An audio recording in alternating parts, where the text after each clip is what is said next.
വളാഞ്ചേരിയിൽ വൻ ലഹരിവേട്ട, MDMA-യും കഞ്ചാവും തിമിംഗലച്ചർദിയുമായി 3 പേർ കസ്റ്റഡിയിൽ.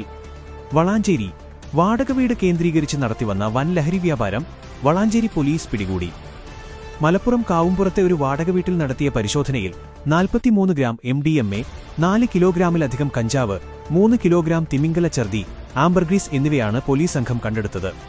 സംഭവവുമായി ബന്ധപ്പെട്ട് വീട് വാടകയ്ക്കെടുത്ത് താമസിച്ചിരുന്ന രണ്ടത്താണി സ്വദേശി കല്ലൻ നാസർ, ലക്ഷദ്വീപ് സ്വദേശികളായ മുഹമ്മദ് റാഷിദ്, ഹുസ്നി മുബാറക് എന്നിവരെ പോലീസ് കസ്റ്റഡിയിലെടുത്തു.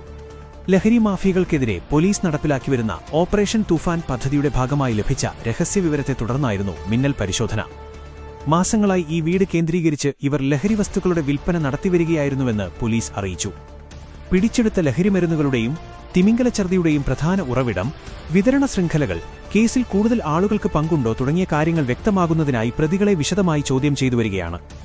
മേഖലയിൽ ലഹരി വിൽപ്പന നടത്തുന്ന സംഘങ്ങൾക്കെതിരെയുള്ള അന്വേഷണം കൂടുതൽ ശക്തമാക്കുമെന്നും പോലീസ് വ്യക്തമാക്കി.